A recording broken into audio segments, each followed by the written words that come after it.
Hello tout le monde, à nouveau je vous présente mes meilleurs vœux pour cette nouvelle année 2026 et je vous propose de faire le point sur les énergies de cette année.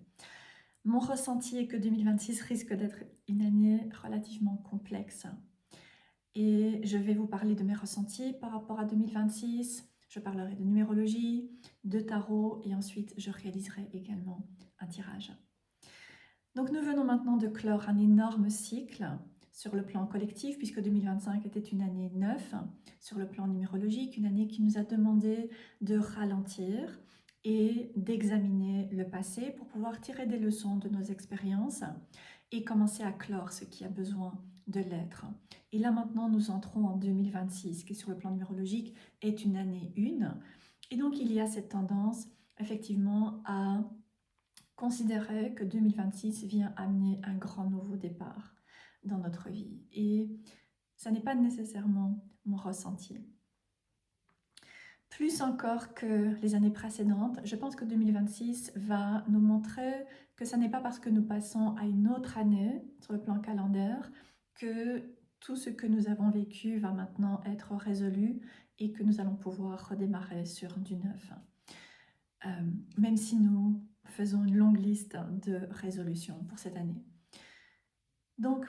2026 sur le plan numérologique nous rapporte au chiffre 1, ce qui, dans le tarot, correspond à la carte du magicien. Et je me suis vraiment sentie appelée à utiliser le tarot des sœurs sorcières pour cette vidéo. Et donc, le magicien est représenté ici d'une manière un peu particulière, avec le cerf. Et le cerf, pour moi, vient amener une énergie qui est double. Il y a évidemment cette référence au fait d'être connecté à notre âme et donc à des potentiels illimités et à pouvoir être dans notre pouvoir et connecté également à notre souveraineté. Mais il y a également une allusion au trickster god, le dieu filou, trompeur, manipulateur, arnaqueur. Et donc le magicien, tout particulièrement dans le tarot des sœurs sorcières, vient nous encourager à pouvoir être particulièrement vigilants tout au long de l'année 2026 par rapport à ce que nous ressentons, ce que nous captons, ce que nous voyons, ce que nous entendons, qui n'est peut-être pas nécessairement en résonance avec ce qui se passe et notamment ce qui peut se jouer en dessous de la surface, que ce soit par rapport à une personne, des personnes, par rapport à une situation, par rapport à une expérience ou même par rapport à des attitudes et des comportements que nous pouvons avoir. Donc ce sera vraiment important de pouvoir être attentif à ce que nous pouvons ressentir pour évaluer une situation, une personne, une relation dans notre vie.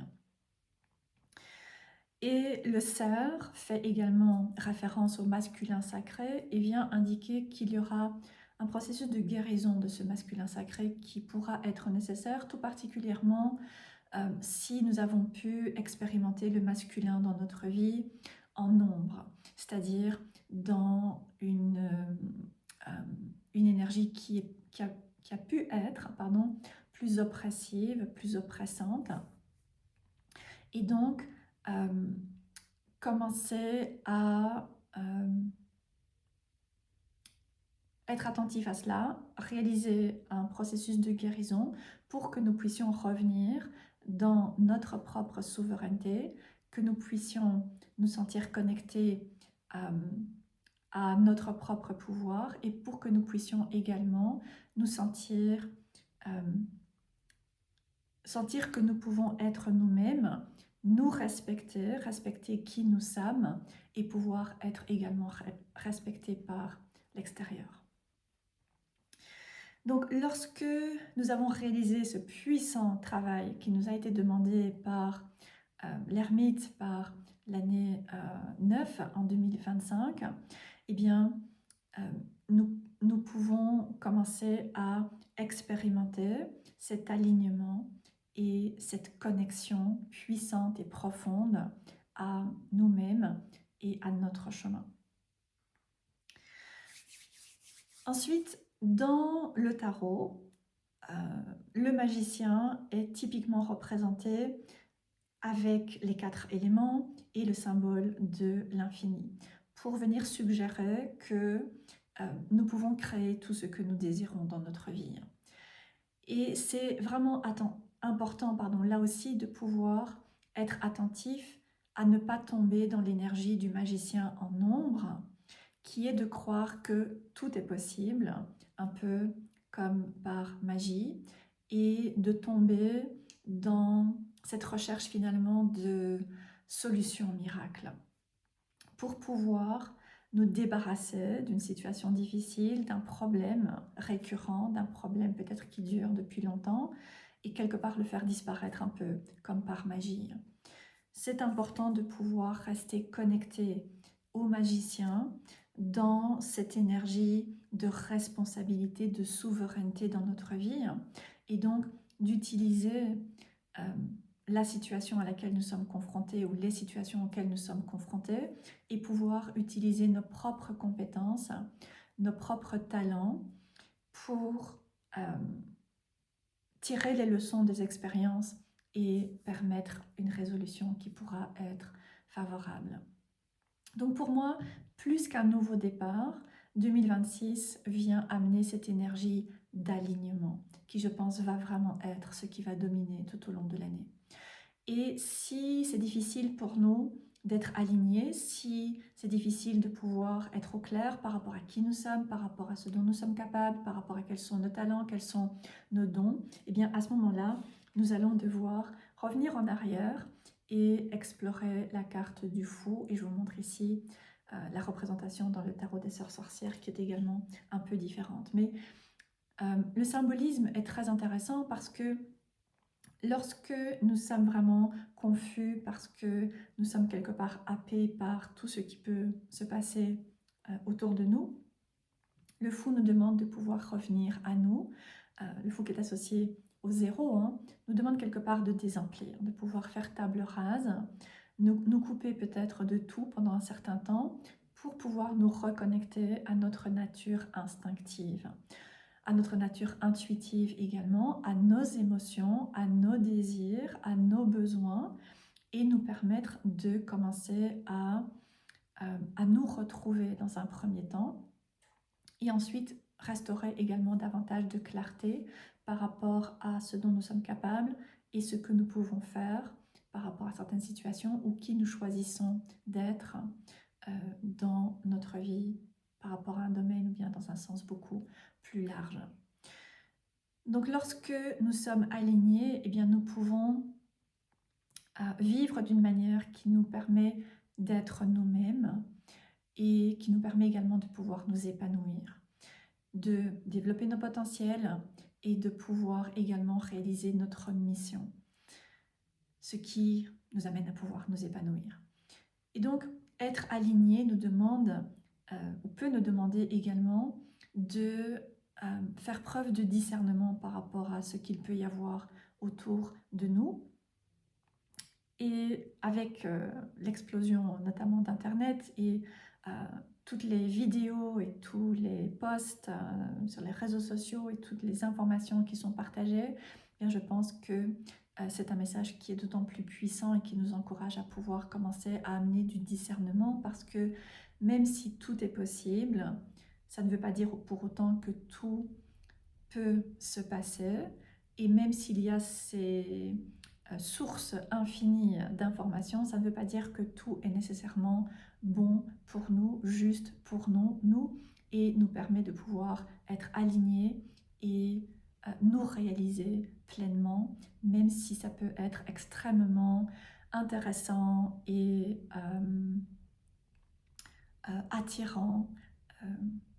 par les contenus et toutes les apparences. Donc voilà, pouvoir ramener de l'alignement si nous nous sommes dispersés et pouvoir ensuite maintenir également cet alignement, pouvoir percevoir ce qui est bon pour nous, ce qui n'est pas bon pour nous, ce que nous choisissons d'amener dans notre expérience, ce que nous choisissons de laisser aller, et pouvoir placer des limites très claires et au besoin passer par un temps de pause ou d'arrêt total pour pouvoir nous défaire de toutes ces surcharges d'informations extérieures et revenir à nous-mêmes, revenir à qui nous sommes, pouvoir retrouver notre connexion à nous-mêmes, à notre essence et à notre vérité. Maintenant, 2026 se réduit au 1 sur le plan numérologique, mais il se réduit également au 10. Et donc, ça me paraît important d'également mentionner la carte de la roue de fortune, qui ici porte un nom différent. Je ne connais pas la manière dont il a été traduit en français. Mais donc, nous sommes également confrontés à la roue de fortune et à des schémas qui peuvent avoir tendance à se répéter. Donc, 2026, comme je disais, sera probablement une année assez complexe parce que nous allons nous trouver dans cet espace où nous pouvons commencer à voir les cycles qui ont tendance à se répéter dans notre vie pour ensuite amener du changement et ne plus continuer à répéter des schémas qui peuvent parfois se reproduire dans notre vie depuis un certain temps, depuis même très longtemps éventuellement. Donc la prise de conscience est vraiment la première étape et ça nous demande de pouvoir prendre du recul par rapport à toute cette agitation extérieure et intérieure également, pouvoir prendre du recul, revenir dans un certain alignement pour pouvoir conscientiser qui nous sommes, ce que nous vivons, ce qui a tendance à se répéter et comment nous pouvons ensuite amener du changement pour ne plus être amenés à continuer à répéter les mêmes schémas karmiques. Et ça n'est pas quelque chose qui est confortable, évidemment, parce que ça nous demande de changer nos habitudes, ça nous demande de pouvoir débrancher de ce qui peut souvent créer des addictions, mais c'est nécessaire pour rompre les schémas karmiques. Ça veut dire qu'il y aura également des deuils à pouvoir faire, des deuils par rapport à des habitudes, par rapport à un mode de vie, des deuils peut-être par rapport à des relations, bien par rapport à des rêves ou des projets que nous avions également. Et pour pouvoir voir ces cycles, pour pouvoir amener du changement, pour pouvoir commencer à rompre ces différents schémas, eh bien, il y a du temps qui est nécessaire, mais également du temps passé avec intention et avec conscience de tout ce qui se joue à l'extérieur et à l'intérieur. Donc encore une fois, les choses ne changeront pas par miracle parce que nous démarrons une nouvelle année. Nous sommes quelque part qui nous sommes et c'est nous qui décidons de la manière dont nous interagissons avec l'extérieur ainsi qu'avec nous-mêmes et cela demande un travail sur soi qui est assez intense. Et donc c'est vraiment important de pouvoir avoir des outils, avoir des pratiques qui nous soutiennent, qui nous permettent de pouvoir avoir un certain ancrage par rapport à tout ce à quoi nous pouvons être confrontés. Et quelque part, c'est important également de nous rappeler, notamment avec cette représentation très spécifique du magicien, que tout est une expérience. Tout est une expérience, tout est notre chemin physique en tant qu'humain, tout est également spirituel, notre chemin en tant qu'âme, et tout est une expérience. Et étant donné que nous avons cette énergie 10 de cycles qui se répètent dans notre vie, nous pouvons également rapidement mentionner la carte du jugement qui vient amener un autre type de cycle, mais qui nous demande également de pouvoir comprendre que tout ce que nous vivons est une expérience et qu'il ne s'agit jamais de réussir ou de rater, de bien faire ou de mal faire, mais que de gagner ou de perdre, mais que tout est une expérience. Et donc c'est important de pouvoir revenir dans cet alignement pour être au clair par rapport à qui nous sommes, par rapport à ce qui se passe et pour pouvoir choisir la meilleure manière pour nous de répondre à ce qui se passe, éviter de tomber dans la réactivité, dans des réactions très émotionnelles, mais pouvoir commencer à nous détacher et poser des actions et des décisions et des choix en étant alignés avec ce qui est pour notre plus grand bien par rapport à cette perspective de croissance au niveau de l'âme. Donc voilà, 2026 nous amène à nous trouver dans un espace finalement assez liminal dans lequel l'ancien n'est pas terminé, il n'est pas encore dissous, le nouveau n'est pas encore là non plus, il n'est pas encore créé. Nous sommes dans cet espace d'entre-deux et le voile entre les mondes est très fin, ce qui peut amener beaucoup d'inconfort, ce qui peut amener beaucoup de confusion et donc beaucoup d'émotions, d'où l'importance de pouvoir avoir des pratiques qui nous aident à nous poser, à nous recentrer, à nous retrouver et à pouvoir être alignés. Et tout cela implique de pouvoir passer par une pause, voire un arrêt, pour commencer à percevoir avec discernement ce qui est bon pour nous et ce qui ne l'est pas nécessairement. Donc c'est une année qui va nous demander de réaliser un puissant travail sur nous-mêmes et peut-être également de confronter certaines vérités plus profondes. Ensuite, j'ai pu remarquer avec mes clients en 2025, également en 2024, j'ai pu remarquer que beaucoup de personnes étaient confrontées à des dépressions, à du burn-out, du stress, de l'épuisement et de l'anxiété. Et si c'est quelque chose que vous expérimentez, tout d'abord, je voudrais que vous sachiez que vous n'êtes pas seul. Et ensuite, je voudrais également dire que cela se passe pour une raison.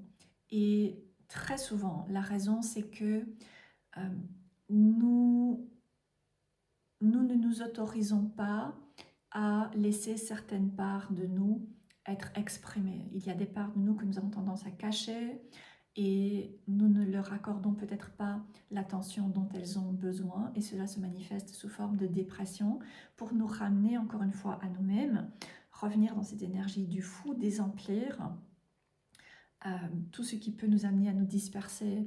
et perdre notre alignement pour pouvoir commencer à nous retrouver. C'est un travail qui est viscéral, c'est un travail qui est difficile, mais qui est important. Et ensuite, pour les personnes qui sont intuitives, qui sont empathes, qui suivent une voie de sorcière, une voie de la sorcière ou bien un chemin de spiritualité alternative, eh bien, nous pouvons également être fortement affectés par les énergies qui nous entourent. Et les énergies aujourd'hui sont extrêmement intenses. Et donc, capter tout cela, très souvent de manière inconsciente, pouvoir le conscientiser, pouvoir le ressentir et pouvoir le transmuter, eh bien, ça n'est pas rien. Et encore une fois, c'est donc important de pouvoir avoir à notre disposition des pratiques, des outils qui vont nous soutenir et qui vont nous permettre de pouvoir commencer à placer certaines limites par rapport à ce qui nous appartient et ce qui ne nous appartient pas. Donc voilà, prenez peut-être ces expériences comme une opportunité pour prendre soin de prendre soin de vous et vous apporter ce dont vous avez besoin. Que ce soit prendre du temps pour lire un livre, que ce soit aller marcher dans la nature ou peut-être vous arrêter pendant 10-15 minutes devant votre hôtel et communiquer avec vos guides, communiquer avec vos divinités pour vous sentir soutenu, guidé, réconforté. Offrez-vous ce cadeau. Ok, alors je vais maintenant réaliser un tirage et je vais utiliser l'oracle des dieux et déesses et l'oracle des déesses et des sirènes, si je ne me trompe pas, et l'oracle des dieux et des titans. Je vais commencer avec le féminin. Ok, donc, à quelle facette du féminin sacré pouvons-nous nous relier en 2026 pour nous aligner ou pour maintenir notre alignement?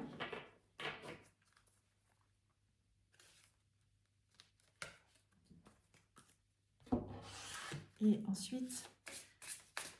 quel aspect du masculin sacré?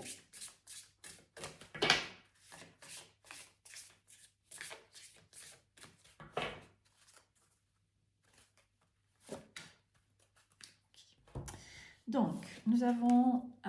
Morgane Le Fay avec la magie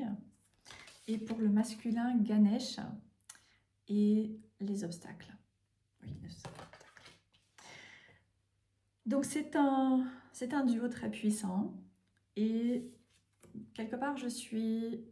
je ne suis pas surprise que Morgane Le Fay soit ressortie dans ce tirage parce que elle vient nous indiquer que même lorsque nous pouvons être confrontés à des situations qui sont difficiles et que nous pouvons être confrontés à ces situations peut-être depuis longtemps ou bien de manière assez intense et avoir l'impression de ne pas voir le bout du tunnel, eh bien, nous pouvons comprendre et nous relier à notre propre pouvoir, à qui nous sommes, à notre manière propre d'être et ce que nous sommes, ce qui fait que nous sommes nous de manière intrinsèque. Et donc nous sentir également passionnés et inspirés par cela et par notre chemin. Donc Morgane Le Fay ici vient nous encourager finalement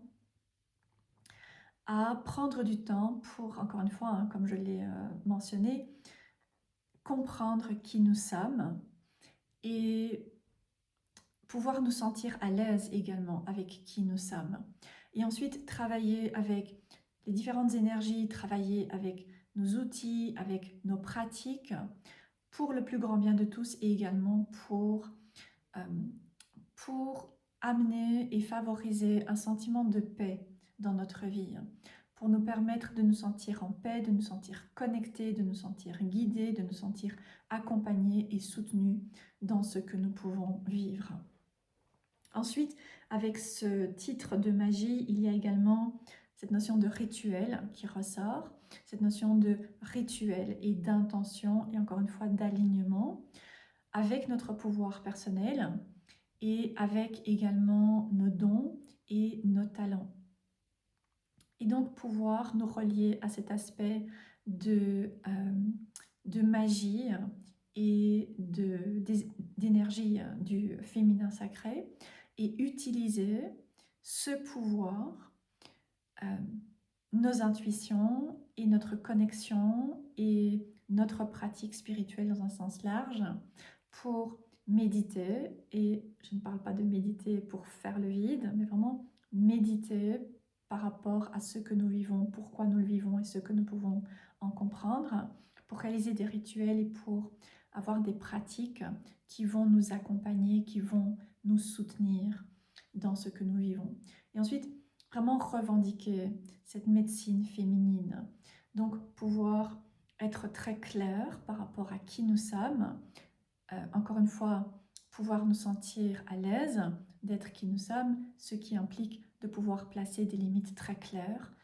également là où c'est nécessaire, pour écarter ce qui pourrait être nuisible et pour préserver également ce qui est important pour nous, ce qui a de la valeur pour nous et ce qui nous permet de pouvoir vivre notre vie en étant pleinement connecté à notre pouvoir et donc ne pas avoir l'impression que ce qui se passe, que nous sommes impuissants par rapport à ce qui se passe. Et ensuite, nous avons Ganesh avec la notion d'obstacle qui est également associée à la notion de chance. Et donc, il vient indiquer que s'il y a eu des difficultés qui ont pu exister peut-être depuis un certain temps dans notre vie, eh bien, il y a maintenant une énergie d'apaisement qui va nous permettre de pouvoir rentrer dans une phase plus légère. Maintenant, personnellement, lorsque je tire la carte de Ganesh dans un tirage, ce qui a tendance à être très souvent le cas, il a tendance à se présenter en nombre. Et en nombre, Ganesh vient nous dire que s'il y a des obstacles sur notre chemin, eh bien, il y a une raison. Et donc, Ganesh ne vient pas enlever les obstacles, il vient placer les obstacles. Ce qui veut dire que en 2026, s'il y a des situations qui ne se passent pas comme nous le souhaiterions, comme nous le pensions, eh bien, ça va être important de pouvoir prendre du recul et nous autoriser à rester confiants que les portes qui sont fermées ou qui se ferment pour une raison. Et cette raison, c'est nous permettre d'apprendre des leçons ou nous amener à pouvoir vivre une autre expérience qui sera plus juste, plus alignée pour nous dans le futur. Et donc de pouvoir commencer à être attentif aux obstacles qui peuvent être placés sur notre chemin, ne pas les voir comme une punition ou bien comme quelque chose que nous voulons dont nous sommes privés, mais pouvoir conscientiser que dans une perspective plus large par rapport à notre chemin de croissance au niveau de l'âme, c'est important de pouvoir vivre une certaine expérience de blocage, de quelque chose qui ne se met pas en place ou qui s'arrête pour que nous puissions grandir et avancer vers autre chose qui sera plus épanouissant. Donc, s'il y a des déceptions, eh bien, ce sera important de pouvoir être vigilant par rapport à cela et rester rester confiant que ça ne veut pas dire que nous ne sommes pas soutenus par le divin, mais qu'au contraire, c'est justement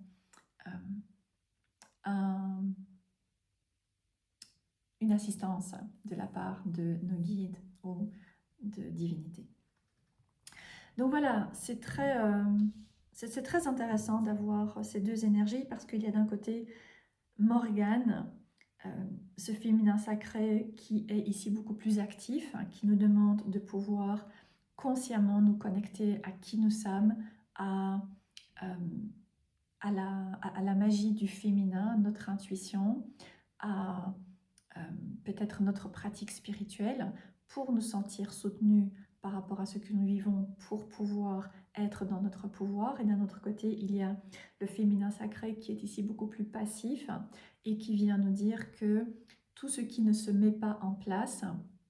bien par rapport à tout ce qui ne se met pas en place, c'est important de ne pas essayer de forcer ou contrôler, mais d'accepter que c'est pour notre plus grand bien et de quelque part nous en remettre à une certaine sagesse divine. Donc voilà, j'espère que cette vidéo et ce tirage pourront vous inspirer pour cette année 2026. Je pense aussi qu'il y a quelque part cet encouragement à pouvoir revenir aux bases ici, aux bases de ce qui nous permet de pouvoir nous sentir bien et de pouvoir ressentir du réconfort dans notre vie, pas d'une manière qui soit malsaine, à travers des addictions, des compulsions, des dépendances, etc., mais d'une manière qui est vraiment porteuse sur notre chemin. Et donc, pouvoir amener différentes pratiques qui vont nous aider, qui vont nous permettre de ralentir, qui vont nous permettre de revenir à nous et de tirer également des leçons importantes. Voilà, j'espère encore une fois que cette vidéo aura pu vous inspirer. N'hésitez pas à me laisser des commentaires en dessous de la vidéo et je vous dis à bientôt.